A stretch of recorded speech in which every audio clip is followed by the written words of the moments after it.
The end of the year fast approaches, and usually that means New Year's resolutions. And what some people resolve to do is follow the dogs of the Dow strategy. That has some benefits and some things that aren't so great about it. We're going to talk about it today on Open Interest.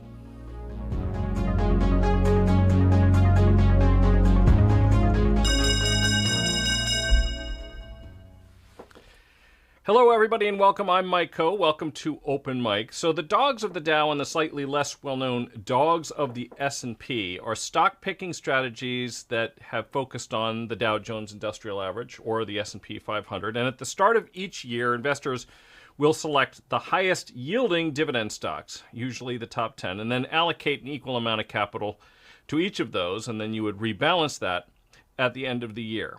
Now, this strategy is appealing for a couple of reasons. Number one, it's simple, and two, it's systematic. In some ways, it's kind of like a Cliff Notes approach to fundamental investing techniques. And while simplicity is elegant, sometimes it involves making some assumptions that may or may not be valid. And so with the dogs approach, that assumes, for example, that all the companies within the index are not only well established, but it also assumes that these high dividend yield stocks are only temporarily out of favor and that they're likely to recover in price. That is to say that they're going to revert to the mean, and that provides a benefit of both dividend income and the opportunity for some capital appreciation. The other thing that it assumes, especially if you're going to use sort of the standard approach, is that you would only have 10 stocks and that is sufficiently diversified. Now, I wanted to discuss this because we did get a question, and I don't know if we're able to pull this question up. Even if we can't, I'm just going to read it. So this was from, I think, Shergill 5477, about 4 days ago. And the message was, thanks, Mike, for a great show. Do you have a specific strategy that you can recommend if the intention is to make 15 to 20% on a small portfolio? I am thinking of starting with $10,000 in capital, purely do options within the account, and don't take any risk that is more than 7% of the total portfolio. Is it the right thing to just focus on only a handful of stocks? Another question would be, is there any good book on options you can recommend? I can read over the coming holidays, learn more about, have been trading options over the last 3 to 4 years, and did have fairly okay success. Okay, so I wanted to touch on a couple of portions of that set of questions and then talk a little bit about the dogs of the Dow strategy, because I think it kind of sets, it's an interesting sort of case study in systematic approaches and how we ought to think about some of the things that work and don't work. So the first thing I wanted to just talk about here a little bit is diversification. So let's see, are we pulling this up here? I think I have. Now my screen just went white. Let's see. There we go. Okay. So if my screen is being shared at the moment, this is a chart where we talk a little bit about the impact of diversification. So specifically in this case, we're talking about how many stocks essentially diversify away systemic risk, so market risk. Now, how many stocks are required will depend on the nature of those stocks. So in this particular case, we are comparing, and by the way, if you're interested in this chart and the other ones I'm about to show, it came from an article that was posted on the CFA Institute's website. I like the work of the CFA Institute. I'm a member of the CFA Institute, started that program a number of years ago. Just as I was sort of getting busy trading, I didn't end up completing the CFA charter myself, but I have gone through the first couple years of that, and it's got a lot of good work done in it, and there's a lot of good research pieces available to you. So the title of that article, which was out in 2021, was Peak Diversification: How Many Stocks Best Diversify an Equity Portfolio. Okay, so here we're comparing large cap and small cap stocks. It probably comes as no surprise to any of you. Small cap stocks have higher volatility than large cap stocks typically do. And one of the things that you will observe is that, almost no amount of diversification in a small cap portfolio, at least by their work, gets you down to the kind of level of stability that a large cap portfolio would have. But you can see that you are still sort of declining, and actually by a decent amount, as you add stocks up to about 30 or so. After that, you can see that the benefits are trailing off, but the standard deviation of a small cap portfolio is still well above 30% annualized is how this is calculated, with a portfolio of about 15 stocks or fewer. So if you're looking to mitigate the volatility of your portfolio, more is better up to a point. I think that there are a couple reasons why once it gets bigger, it can create its own set of problems. Number one, you're not getting a huge incremental benefit. Maybe the capital in a given account doesn't support that kind of activity.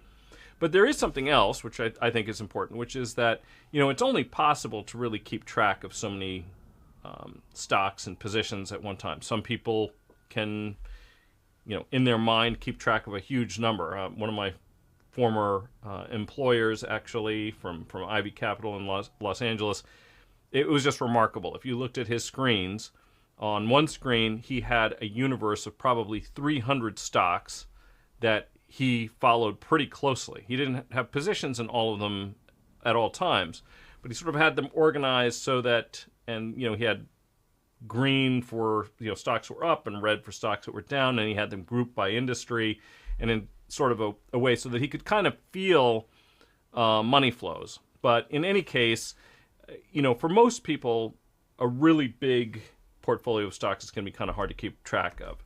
So let's see if we can.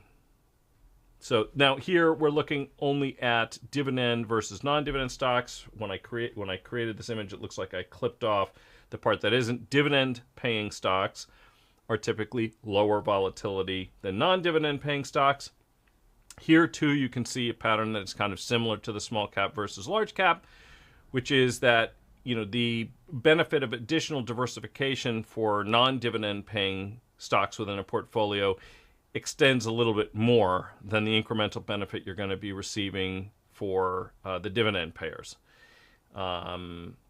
So we have value versus growth. Here, there's still the same distinction. Growth, obviously, in this chart is in blue. Value is in red. This is kind of tricky because one of the things I noticed, and I'll show you this in a second, was that if you take a look at the S&P 500 Value Index and you take a look at the S&P 500 Growth Index, there are a lot of names in common in both of those. So I'm not 100% sure how they're distinguishing between these two groups, but that's something to think about. And then domestic and international, same sort of thing. So the short version is that you can do it with 10 stocks. If you have an options portfolio, which is typically, depending on the nature of the strategy you employ, it could have higher volatility than just a straight plain vanilla long only equal weight. If you're doing something like a buy right strategy, then perhaps that's going to exhibit typically lower volatility, although with some negative skewness. And so that's definitely something to think about. So again, for those of you who are interested, that article is on the CFA Institute website, peak diversification, how many stocks best diversify an equity portfolio. You can go take a look at it for yourself. But then to move on to the question, a couple quick things I would say. So 15 to 20% returns. Obviously, that's been achievable the last couple of years simply by buying stocks, just by buying the S&P, frankly. Whether or not, if you're banking on making 15 to 20% a year, 20% a year is quite ambitious, I would say, at least from a historical perspective. If you're looking in the 12 to 15%, I think that's probably a reasonable assumption. And then obviously if it turns out better than that, brilliant. For the 40 Act fund that we were running without options, I think our average annualized returns were about 20% for the few years that we were running it, but we had the benefit of of a tailwind of a strong bull market, and we tended to trade large cap stocks. We weren't always trading mega cap stocks, but we only traded large caps, and large caps did outperformed the mid and small caps at least over the period that we were managing those strategies. So certainly 15 to 20% is possible, but that doesn't necessarily mean that that's what you should expect. So if you're thinking, okay, am I going to somehow live off of a combination of the gains and income that this is providing, that might be a little bit difficult. Okay, so let me just get back here really quickly and we'll just see what this... So you've been doing this for 3 to 4 years. You didn't mention what kind of strategies you've been employing. I do agree with the notion that you cap your exposure for any single name to about 7% of your portfolio. Interesting that you should choose that number. Back in the hedge fund days, our initial requirement was that we could expose ourselves to no more than 5% in any given stock. We subsequently amended our LPs to expand that to 7.5%. And that is also effectively where we capped ourselves out in the 40 Act fund as well. I can tell you that that was sort of a hard-fought lesson, if you will. We had actually permitted as much as 10% exposure, and we decided after taking it on the chin in a couple individual names that we were going to pare that back a little bit. So yeah, 7.5% I think is a reasonable number. And you might also give some thought to something else, and this is interesting because it actually applies to 1940 Investment Act rules as well, which is how much capital are you willing to commit to any individual name at the time that you enter that trade and any subsequent trades you do to it, versus how much concentration risk are you willing to have in that name as a function of its own appreciation. So we had a position, for example, that happened to do very well, and it got up to 12% of the portfolio. It just grew into that. And one of the things we ended up, I think, setting a 12.5% cap on any individual position if it just sort of grew into that. And the reason I say that is because if you say to yourself, okay, I'm not going to have more than 7% exposure to a stock, and you allocate 7% to it, and the stock goes up 30%, are you immediately going to sell it? That kind of violates one of the principal rules of trading, which is that you should let your winners run if you can. Cut your losses, but let your winners run. And so you have to give yourself a certain amount of room effectively. Now, you're playing with house money in that case, right? Which is one of the reasons we were willing to accept it. It's also one of the reasons that the 40 Act permits it. So, for example, in the 40 Act, you may not have more than half of your portfolio in individual positions, each of which represents more than 5% of the portfolio. So, for example, if I have 30 names in the book, I can't have 10 of those 30 that are more than 5% of the portfolio. That would violate the 40 Act. There's also some other rules with respect to financials, but we're going to ignore that because it doesn't really apply so much to individual investors. So my thinking there is that you should give yourself a little bit of headroom, if we want to call it that, which is that if you allocate 5%, leave room for it to double, because there will be instances where a stock can really move. Palantir proved that this year. Microstrategy proved that this year. And it would be rather a shame if you take a 5% position, it gets up to 6%, and you think, oh, well, it's exposing me to more than 5%, so I'm going to pair it. For us, it was 12.5%, I think, is where we ended up sort of landing. And generally speaking, we would enter positions at, between a 4 and 5% allocation for what we call a full position, and then half of that for the smaller ones that we were looking to scale into. Okay, so let's see here. Ranjana Gupta, how would you play Google now? Please draw up a trade. Well, I like Google, have mentioned it many times, or Alphabet, I should say. I did read an article, I think, or read a comment over the weekend where somebody was talking about the quantum computing and the Willow chip and the promise that created a big pop in the stock, and someone was saying, oh, this is years away. Well, I don't know exactly how far away it is. I can say this much, which is that the pace of innovation in quantum and in AI is accelerating because we're leveraging improvements in technology and AI to do improvements in technology and AI. So it's kind of moving like that. I was listening to a couple sort of futurists, if you will, about 4 weeks ago. It was a little bit more, I guess. It was the week before Thanksgiving. I was in Miami. I think I mentioned this to some of you before. And there were various timelines that were provided about when, certain milestones would be reached in quantum. But I think it's always better to bet on it a little bit early for a couple of reasons. One, it could come sooner than you think. The other is that investors are going to anticipate that, right? So it's not like you get to wait until some great innovation has already taken place and the monetization of that technology is already in place to invest in it. So we will leave it at that. The other thing I would say is that the valuation of Alphabet as it stands right now, I mean, if you see my screen right now, I'm not sure if we can see it, but so the adjusted EPS that the Street's forecasting for Alphabet right now is $9.20 a share for next year, right? So this, it's not unreasonable at its current valuation. If you have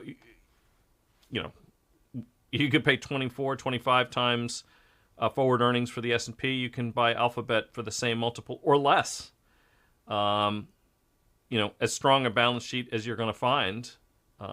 Immense free cash flow growth. Secular tailwinds associated with the fact that they're basically in all of the sort of critical growth areas. They're in AI, they're in cloud. The issue, of course, that Alphabet faces, I don't want to say that it's all sunshine and rainbows because it's not. They are facing antitrust scrutiny. And, all the big tech companies probably are at this point, but Alphabet notably is one of these. And so it's reasonable to say that they're going to continue to be under some pressure. And although we are looking at a more business-friendly administration incoming, I would not argue that Trump will leave Elon Musk to the side for the moment, but I would not argue that Donald Trump has always been the biggest fan of big tech. So I wouldn't necessarily say that just because Lina Khan will be exiting, that whoever comes into the FTC next is going to be uber friendly. But if this is a stock, I think it's a core holding. Let me leave it at that. I think Alphabet is a core holding. And if you already own it, and you could potentially add, I suppose. But strategies that you can employ if you don't own it and are not interested in purchasing the shares here and now. I think some longer dated calls. And actually, this sort of goes to that other question we were getting, creating an options-based strategy. Here's a name that I kind of view as, a real sort of core holding. You could buy some longer dated calls in this thing and then sell some nearer dated premium around it, maybe sell some strangles to offset some of that decay, take a bearish position. What might something like that look like? We can get out to at least April, but maybe May or June or something like that. So we'll just take a look at the maybe 200 strike calls, and then you could sell. And let me just double check, because for those of you who haven't watched this before, you will know that it is generally my preference to try to avoid those circumstances where the stock is more likely to... Okay, so they are estimated to report the very tail end of January. So selling some premium in January against it. Now, bear in mind, if you're dealing with a portfolio as that first questioner was, where you're dealing with $10,000, you may not be able to do a strategy like the one I'm going to show right now, and then we'll talk about how you would do it, where you're selling a strangle against it, because it is a $200 stock. Every contract represents 100 shares. So that downside put is going to, let's say it's the 180, is going to expose you to purchasing $18,000 worth of the stock, which would be fine if that was your only position, but we already said that's not appropriate to put all of your eggs in one basket that way. So this is a trade that's going to be, sort of 100,000 portfolio and higher to do what I'm about to talk about here. And let me mute that. Sorry. Okay. So here you could, do something like this where you are looking to collect. And remember, on short premium trades, my view of it is that you want to collect at least 1% of the current stock price on a monthly basis. If you're selling a strangle, you don't need to make it 1% on each strike, because the stock in the future, outside of quantum world, I guess, where you have superposition and all that kind of stuff, you can only be in one place at one time. So, you don't necessarily need to collect at least 1% on each side, but you'd end up with a strategy that looks a little bit like this. So modestly bullish, long that longer dated call, just looking to sell some premium to offset the decay. Now, if you have a smaller portfolio, that is not a strategy that you can engage in, because as I point out, you're going to be short that 180 put, and that means you could potentially be put the stock at that price. You've also laid out $1,223 in premium, by the way. So, in those cases, you're going to be looking at doing something a little bit more like this. And that position, and some, see what that works out to. So, yeah, that would be a little chunky for... You're probably going to have to do something a little bit shorter dated, because, yeah, if you're running a portfolio with $10,000 in it, that's pretty capital constrained. And it's an unfortunate challenge. People often ask me, why are there stock splits? I mean, what difference does it make? It's just dividing up the pieces of the pie into smaller and smaller slices. I think this is a comment that Karen Feinerman has made from time to time. It's a reason that Warren Buffett, for the longest time, justified not splitting the A shares in Berkshire. The problem is that if you are dealing with a smaller portfolio, then it can be difficult to trade all of these high dollar stocks. Booking.com would be another example. They haven't split that stock, and it's thousands of dollars. But what you would need to do is you're trying to offset the decay, because it's very easy to just say, okay, well, I'll just buy a couple call options that cost a couple $100, but the probability of success is very low. So you're probably going to need to just play it a little bit tighter, and manage your strategies with calendars kind of like that one. This longer dated option, by the way, in the example I'm providing, does capture the upcoming earnings at the end of January. The short January does not. So the implied volatility of that longer dated option is likely to creep up. So the decay on that is arguably a little bit less than it might otherwise be implied. So that would be something you could do there. Okay.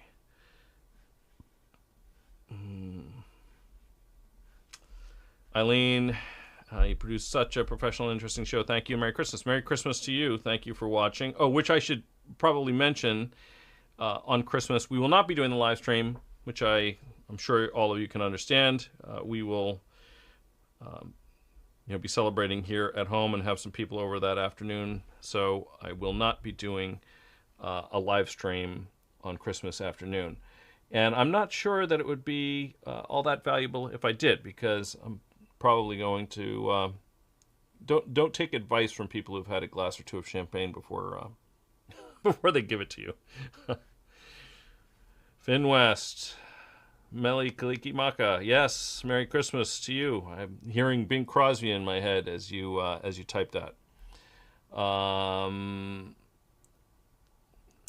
Folks, show some love. 1 click for a like costs you literally nothing. Yes, indeed. Yeah, give us a like, and appreciate your comments and questions. Very happy to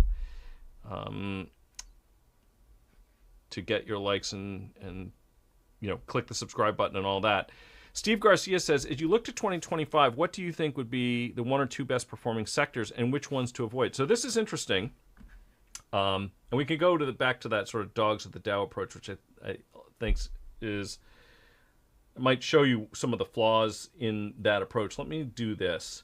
So as we take a look at the portions of the market that did not do well this year, so I'm just going to look at this by sector. And this, I think, right here is very interesting to me. Which, let me see if I can control. There we are. Okay. Healthcare. So, healthcare as a sector has been growing faster than the economy overall for a long time. And we can have a lengthy debate, I suppose, about the reasons why that's true. But let's focus on 2 things which are kind of nobody's fault, right? So rather than blaming drug companies or hospitals or doctors or insurers or anything like that, we should focus on at least 2 secular dynamics that increase the size of healthcare as a portion of our economy, which I don't necessarily blame on anybody. One of those is simple demographic reality. And that demographic reality is that the population has been aging. And an older population will generally require more healthcare than a younger one will. And so basically, changing nothing else, you might expect that in a society where that's true, that healthcare as a percentage of overall expenditures, as a percentage of gross domestic product, would go up. And the Centers for Medicare and Medicaid, I believe, forecast that overall healthcare spending, which in the United States right now is a little over 18%, I believe, is going to be about 20% in and around 2030. That's the estimate if the current pace of growth continues. So it's a growing sector. Another reason, of course, is that we keep coming up with new advancements in medical technology, new pharmaceuticals, love them or hate them, and generally speaking, more advanced techniques, more advanced approaches. Some of the newer therapies will be more expensive than the old ones. And again, that should be expected. So those we could argue are the reasonable case for why, as a sector, it's going to increase. Now, of course, there's going to be lots of pressure to try to keep healthcare expenditures under control. We spend more in healthcare per capita in the United States than any other country by a lot. And in fact, it's an interesting statistic that I saw, and this number probably has changed since I saw it, was that the United States government's, so the city, state, local, federal government spending on healthcare in the United States is about 80% on a per capita basis, 80% of what the spending is in France, where they have socialized medicine. In other words, just what the government spends on healthcare is very close to what developed countries elsewhere are already spending, and the government picks up the whole tab. So our healthcare costs are much, much higher. Oh, another important point, and this one, maybe there is a finger to be pointed in all of this, but the fact is we have a big obesity problem, and we have a lot of chronic disease associated with that are expensive, like diabetes and heart disease and, some cancers. These things are very expensive, and so that plays into it. So in all of that, what strikes me as interesting is that healthcare went nowhere this year, and actually it's kind of been treading sideways now for, I think I was looking at this back to here, so let's just see. You can see that it's basically unchanged over the course of the last 3.5 years, the sector. So I have a feeling that this is a sector, and this is sort of the contrarian approach, right? You take a look for the things that have underperformed. What has basically happened is that on a relative basis, other stocks have become more expensive and healthcare really, really hasn't. So we can actually take a look at, the price. Now, this is all of the stocks, so we're just going to look at it on a forward basis, but we're just looking at price to earnings. I'm going to get rid of the price because I don't want to get distracted by that for the moment. But this is a 5-year chart now of the price to forward earnings for healthcare, essentially unchanged. And if you take a look at something like technology or their broad market overall, you're going to see that it is more expensive. You might not be able to see it too clearly here, but you might when I draw this line like that. Okay, so here we are. You can see that healthcare essentially has gone sideways, and it has not appreciated, and it's a growing portion of the economy, whereas the S&P has gotten more expensive. It's trading 25 times forward right now. So, I think it stacks up relatively favorably. So what are the stocks that are in here? Now, there's a good reason. Some of the biggest stocks in here, and actually, I don't have the weighting enabled in this, so I think I do here, though. So it'll be pretty clear. Here we are. United Health, which has done very poorly lately. This thing is 9% of the healthcare index ETF. Lilly, which obviously was going gangbusters for a while, hasn't done as well more recently. So I rather like this as a sector, as a potential play.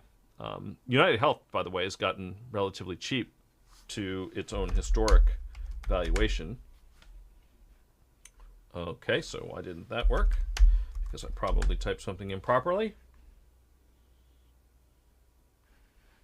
17 times forward. Not bad. And you could see that there were some other names in there, such as Cigna. By the way, one other quick thing here is that all ETFs, by definition, are, these are all 40 Act funds that you're looking at. So you're going to notice if you ever look at the allocation of individual stocks and you say they have a handful of really big ones, and then all of a sudden a bunch of smaller ones, and you're wondering why, remember what I said before, that less than 50% of the 40 Act fund may be you can get exemptions, but less than 40 Act can be allocated to stocks where each of which is more than 5% of the underlying portfolio. So you will often find in sector ETFs this circumstance where there's going to be a handful of stocks that are big, like this. So we've got Exxon, Chevron, Conoco, and then everything else is much smaller. Actually, this is another sector that also hasn't performed very well. Good reason for this, and we're going to take a look at this. It is oil. So it's difficult for oil companies to do well when oil trades sideways, as it has here for some period of time. And I would point out that even as oil is remaining stagnant, their costs are not. Almost everything else associated with running their business has experienced inflation, much like everything else has. So it's difficult for some of these companies to really have very good margins. A couple of potential tailwinds, and that is that you know, we have a strong economy. It seems like there's a lot of business optimism. I don't expect oil prices to really take off. The issue we have here, this is the futures curve for oil, or hopefully if I typed it correctly. So this sort of, you know, generally this is short-term bullish when you have the front end.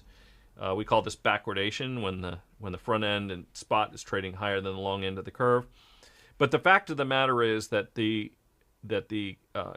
crude oil markets are amply supplied. So OPEC plus, which is the OPEC cartel member nations plus, you know, the handful of sort of new members, if you will, they had some voluntary production cuts. They have extended by 3 months the roll-off of those cuts. But the fact of the matter is that in a lot of places like Europe and the United States, demand for oil and gas has essentially been stagnant. And in the United States, at least, we're the world's largest producer. We're doing about 22 million barrels a day equivalent. So that's not all crude oil, of course, but, you know, barrels of oil equivalent, BOE. We're actually producing every bit of what we consume here. First time I think that's been true since, you know, basically it's been a half a century since that's been true. And so, you know, we're amply supplied. I would hope that they're going to refill the SPR. Not that that's going to be a huge difference, but the Strategic Petroleum Reserve, which the current administration depleted to try to stabilize oil prices on more than one occasion. So I'm trying to remember what the ticker for that is, but we're basically at 40-year lows in terms of the Strategic Petroleum Reserve. And there, where is it? Here we are.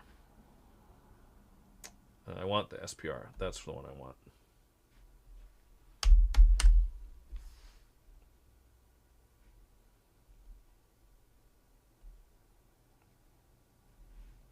So yeah, you can get a sense of it. They basically sold off the nation's strategic reserve going into the midterms to stabilize oil prices.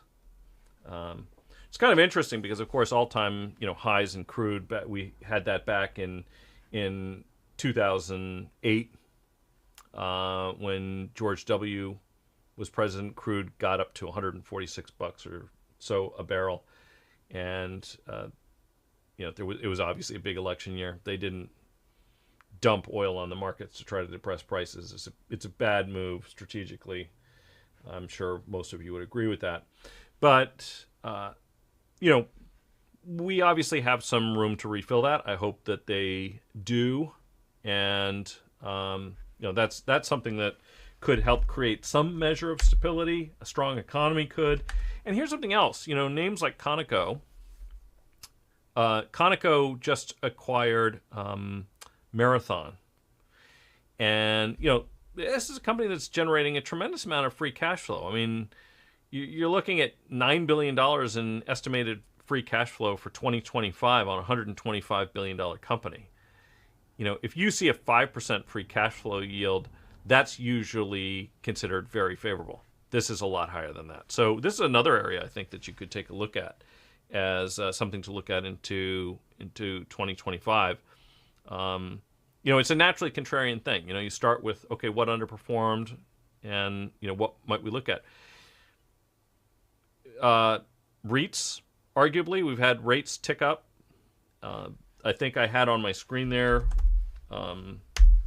this is one of those REITs and so REITs, you know, you're not going to get a lot of capital appreciation out of them, but this one's got a 6% dividend yield. It's in pretty good shape. They have to have these high dividends because to preserve their tax status, they have to distribute 90% of their taxable income. But, you know, if that's something that you're interested in, not necessarily advocating an options trade on it, but that's, you know, another thing to do that you can get a little bit of income. So, Monday morning quarterback. As a follow-up to the initial question, for an individual portfolio, would your upper limit for NVIDIA be 12%? It began as 1, and I've been selling, but it's still 11%. I'd feel more comfortable at 7 to 8. Okay, well, it's interesting you should mention this because I was actually approached by a family, a former NVIDIA employee, by a couple actually, in this area. It's not an uncommon thing that you bump into somebody who worked for NVIDIA a number of years ago, and in many cases they've subsequently retired. If they're speaking to me about it, they probably don't work there anymore, because if you are still employed, there are restrictions with what you can do with your stock and trading around it for obvious reasons. But this is kind of interesting. So I observed that if you wanted to collar up, so there might be reasons why you don't want to sell it, and one of them certainly could be a tax situation.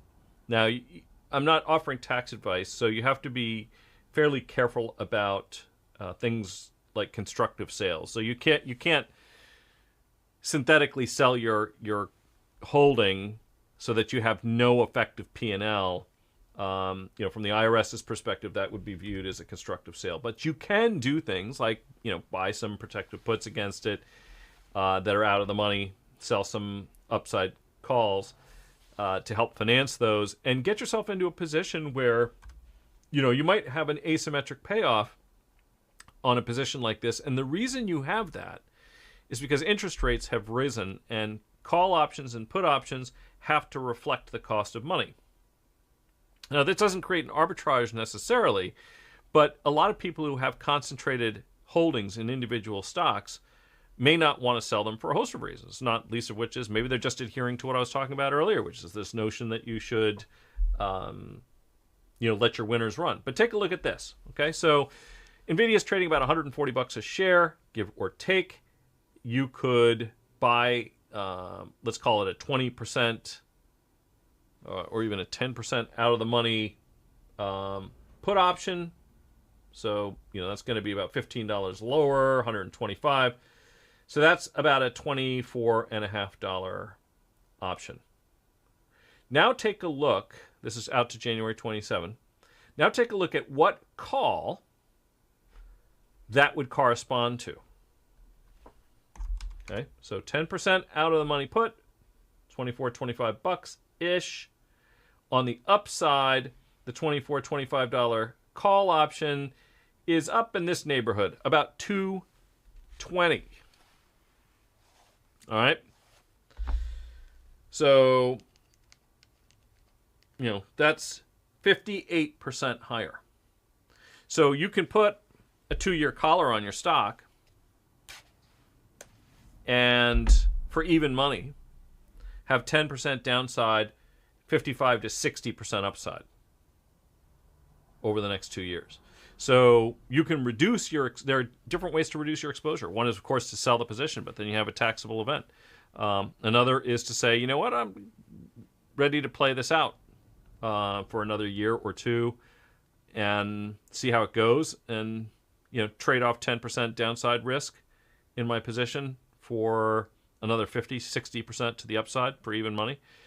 And again, this isn't an arbitrage. It has to do with the cost of capital. The fact is that if someone has no position in the stock, it kind of, creates these bizarre incentives. If you own the stock, you don't want to sell it. If you lived in California, for example, you might have only a long-term capital gain of 20%, but then the state's going to impose,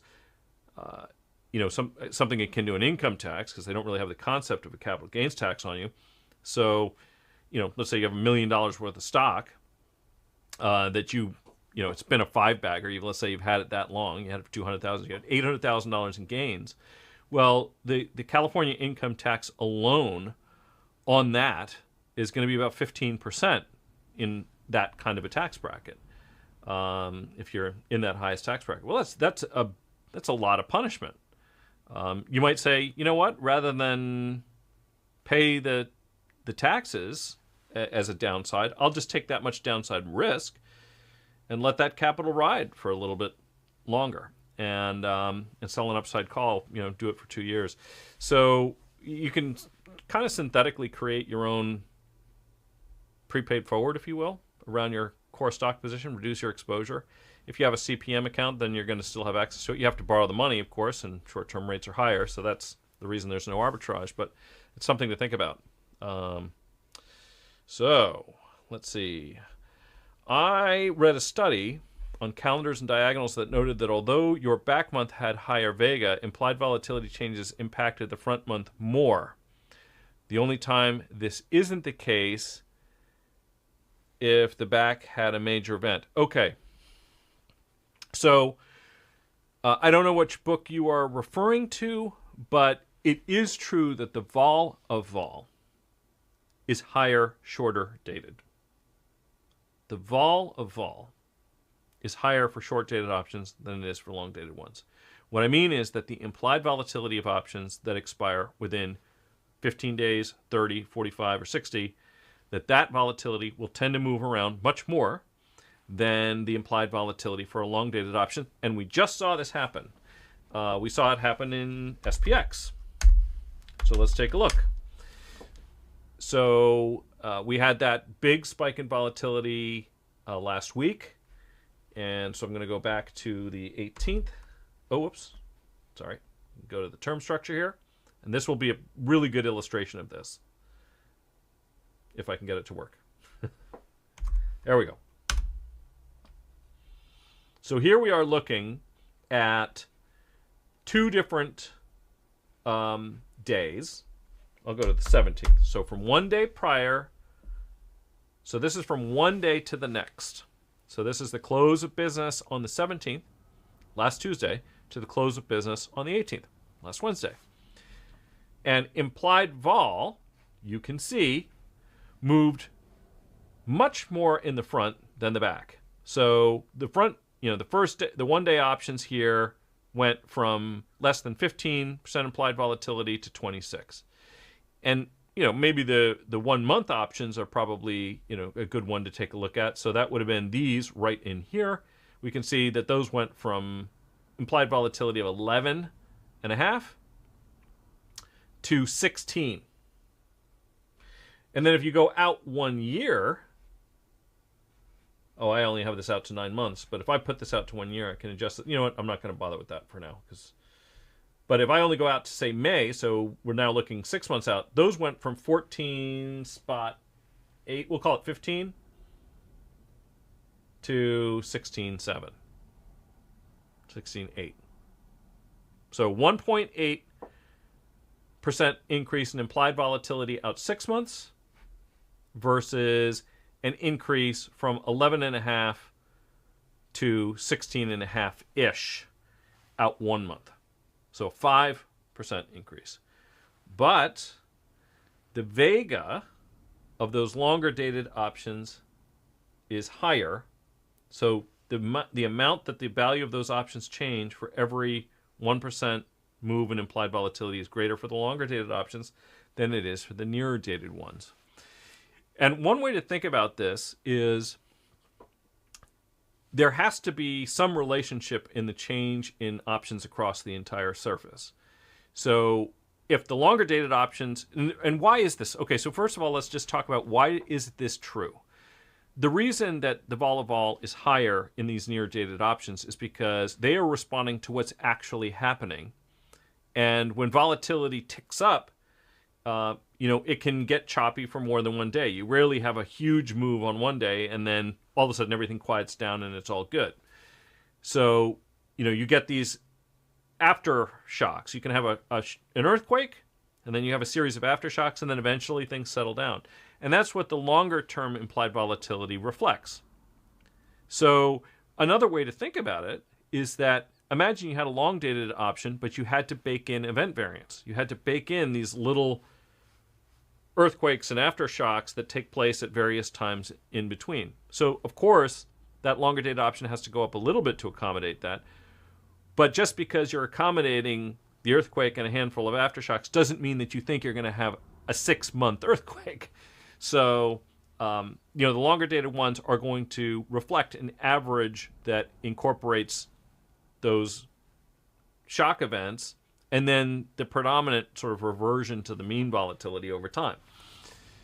So it is definitely true that the vol of vol is higher. How much implied volatility in short-dated options moves around is greater nearer dated. But vega, how much the value of the actual options change in the longer dated ones is different. Actually, you know what? Let's do this. We're going to do something. which is we're going to take a look at the value of an at-the-money calendar from one day to the next. So I'm going to just go to the 17th first. So that was the day before sort of all hell broke loose. And we will choose a 180-day option at the money. We'll buy that and we'll sell this shorter dated one that's, say, 30 days. And that works out to about 3.5% of the value of the underlying. The underlying index at this point was 6,053. Okay? But we're going to think about this in percentage terms because I don't want us to have too many moving pieces. On the 18th, the market closed sharply, sharply lower. So just bear that in mind. So this is just as a percentage of the value of the underlying index. Okay, so now we're going to go forward to the 18th. And we're going to see how that looked. And there you go. Not a whole lot different. So the underlying index is 58.83, down well over 100 points from the preceding day. But as a percentage, so that's the kind of way that these things offset. The vol of vol is very high in the front. So the front moved around a lot in implied volatility terms relative to the back. But the higher vega of those longer dated options sort of offset it, right? And that should make some sense because an intermediate, a shock that happens shouldn't have a profound impact on those calendar spreads one way or the other. If it did, there'd be probably more sort of arbitrage opportunities to be had where you would trade calendar spreads on those events. But they don't move as much as you might think. And that's because one has higher vega and one has higher vol of vol. Hope that helps. That was, you guys are getting, this is deep end of the pool stuff we're talking about. So it's all good. I like it, but probably most people are just starting out trading options. If any of you are, don't get intimidated by all of this. It doesn't have to completely stop you, but these are things that you should be aware of. Anyway, Monday morning quarterback, East Bay, Orinda. I live in Orinda, California. And, okay, so that makes perfect sense. I live in Orinda. Yeah, well, yeah, if you live in California, then you know. You do a lot for tax reasons because of the way they treat these things. So that's kind of a mess. But, yeah, so you can think about those longer-term collars as a potential trade. And I have advocated that for a couple of people. I think a lot of people are surprised when they say, oh, I have all of this NVIDIA stock and I want to hold it because I think, especially people who worked at the company. And that should tell you something. People who worked at the company, at least the ones I've spoken to, tend to be very positive about them. They have very good feelings about NVIDIA and what it's going to be doing in the future. We like our own cooking, I guess, something like that. But, if you are in that situation, it surprises a lot of people to realize that you can have a 4 or 5 to 1 payoff if you collar up a big position in NVIDIA going out a couple of years right now. And you can trade flexes that go out even further, which you may or may not want to do depending on the size of your position. Something to think about. Okay. Southpaw, happy holidays. Grateful for the continued masterclasses and thought-provoking discussions. My question, I hold a long-term position, RKLB. Okay. Oops. When you say long-term, by the way, I'm not sure if you mean you intend to hold it for a long time or you have already held it for a long time. Congratulations, by the way. That obviously has worked out very nicely indeed. How much is this thing up this year?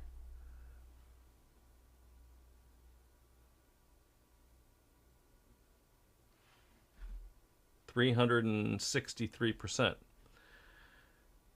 370% over the last 52 weeks. Not bad. Merry Christmas. No, that's great. So you are holding it long term. So you're wondering whether maybe you can do something similar in Rocket Lab, I guess. I'm not sure if that's what you're thinking. This is, I don't know how deep the options are. So that's you know what, this brings up an interesting point. You can collar up a big position in NVIDIA going out a good length of time. The options are very deep. You know, it's going to be one of the deepest chains. You may find that if you have significantly appreciated stock in some other names, that it will not be as easy to put positions on that way because the spreads will be wider, you know, the liquidity will not be as great, or the skewness creates something a little different. Actually, you know what? We'll take a look at MicroStrategy too, because that also could be kind of interesting. So if your question is, can you do something similar in you know, an appreciated position like Rocket Lab, so that you can have sort of that same asymmetric payoff going out over time, and you have a long-term view. 10% out of the money puts. I mean, you can see this is, well, this is as of the close. I can take a look at what the prices were before the close, but that's pretty wide, right? The spread is 10% of the stock price. But let's just take a midpoint, call it 9.5. You know, the upside $9.50 calls are going to be the 40s. So, and by the way, long stock, long the 20 puts, short the 40 calls is synthetically a 20-40 call spread. So $5 in the money call spread. So you have $15 worth upside to, you know, $3 worth of downside. So you can get that same asymmetric thing. You're going to have to watch your limit orders pretty carefully, though, if you're going to do that. And by the way, don't forget that, you know, if you put on a long-term options position, you know, that thing's going to have its own P&L. So now you're going to have, rather than just your equity to think about, you've got three legs to think about. And if it's something like Rocket Lab where the spreads are wide, it's more cumbersome to get into that trade. It'll also be more cumbersome to get out of it. So if you are committed to the position for the long term but are interested in taking some portion of it and creating a measure of downside protection against it, that would be something you could do, something to think about. But just bear in mind that if the spreads are wide, you know, it increases what we call friction. You know, the amount of money it costs you to get into and out of positions considerably. Another one that there's probably a lot of people in this situation that are saying, okay, what do I do now? Another one would be MicroStrategy, right? Because this is also significantly appreciated, very high volatility. Buying the options is going to be immensely expensive. So what do you do? And you can see, I mean, this is, it's mind-numbing how expensive these options are. And that's because MicroStrategy is a levered play on Bitcoin. And because of that leverage, it's going to have greater volatility than the underlying Bitcoin will. And Bitcoin is reasonably volatile to begin with. And he keeps levering it even more. So, you know, when you put all of those things together, you get things like this. So, you know, 250 strike put is $94 a contract, with the stock trading $330 right now. But depending on the skews, we can see that you know, it's a pretty flat skew right now. But you know, the 450s, so 330 to 450, that's $180 worth of upside. So that's $140. What put can I get for that? You know, I can basically buy the at the money put.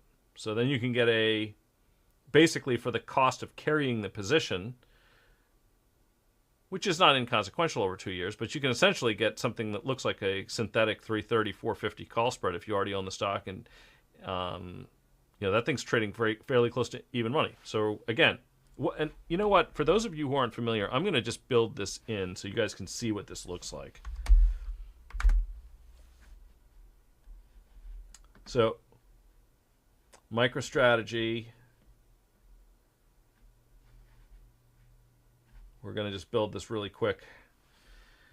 So you own the stock. You've had it for a while. You don't want to. You live in Orinda,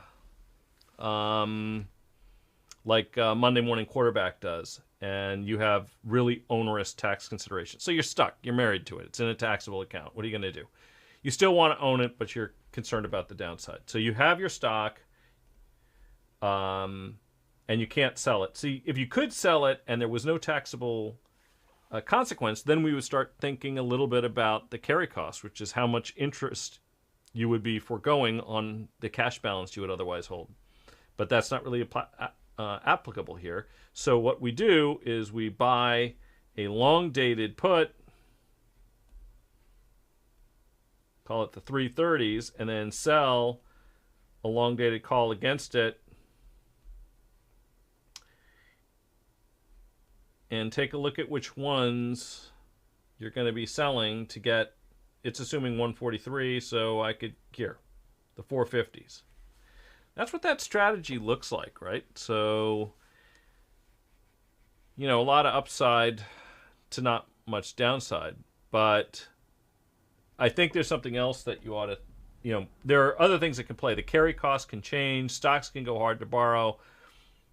This effectively looks very much like a riskless trade. I'm not trying to claim that it is. These, you know, the value of the individual options are going to be impacted largely by things like changes in interest rates. They're also going to be impacted by the change in skew. So a skew reflects the implied volatility of out-of-the-money calls versus at-the-money versus out-of-the-money puts, right? So, but you can see that this creates a very asymmetric payoff.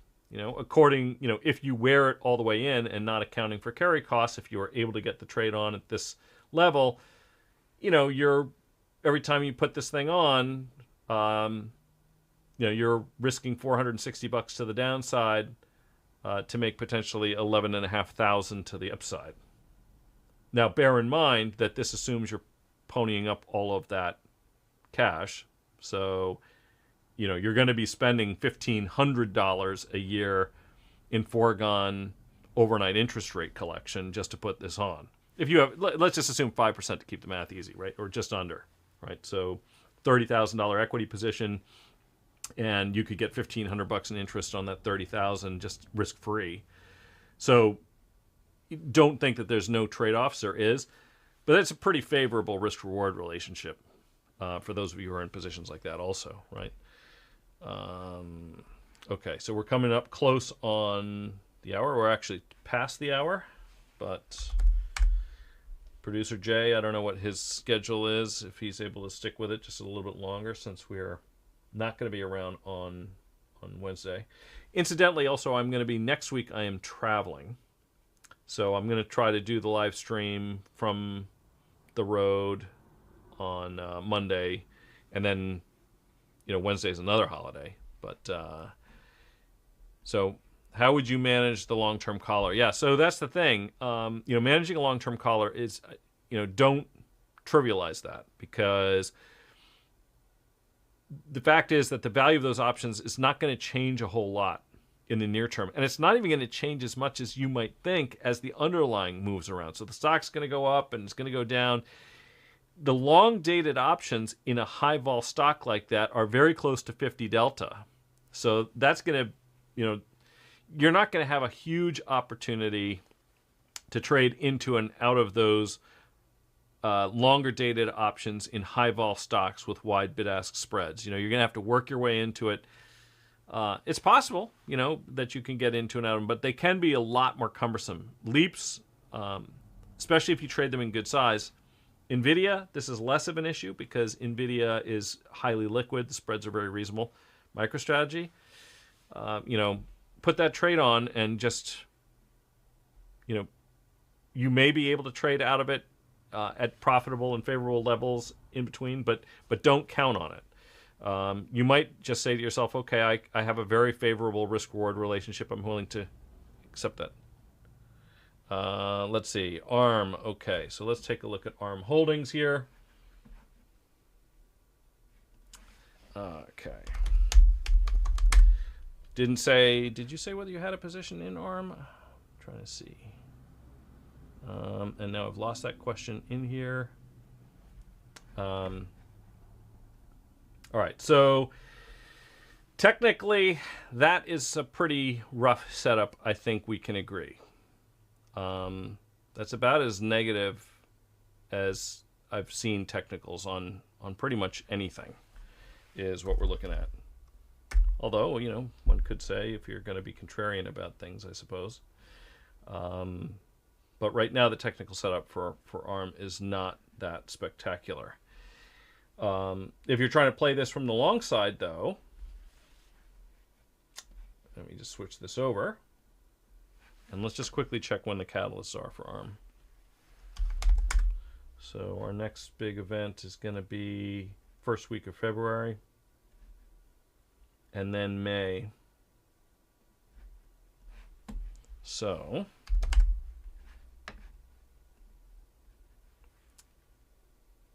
actually, vol has come in this thing pretty hard. That is to say, the options premiums reflected here. So options have gotten a lot cheaper.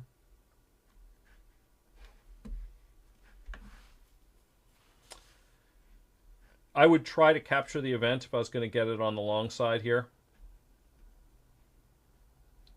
I might go with something like a, you know, a 130, 130.50, like that. You know, risking about a little less than 6% of the underlying, 5-6% of it, as a way to play for a potential bounce and long into earnings if that's your inclination. But like I say, the technical setup is pretty weak.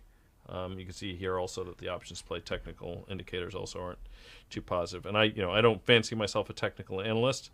I just rely on what the technical analysts tell me and what all the machines that track such things are telling me. So that is that. Okay, so I can go on all day and all night, but I am keeping those who are responsible for keeping this thing going in front of their desk as well. And I know they have some Christmas preparations that I'm sure they would like to get to. So for those of you who decided to tune in on this holiday week, I really appreciate it. I appreciate your comments, like, subscribe, all those good things. We won't be on Wednesday. We plan to be from the road next Monday. And then, of course, we have another holiday, a week later. So, typically we won't do the live streams on those holidays. So if you have questions that you want to carry into the new year and want to ask me next Monday, prepare them and throw them into the comment section just on this video or any other, and we will try to prepare for and answer those questions when we start up again, which will be next Monday, 4:15 Eastern Time. Hope to see you here. Thanks for watching.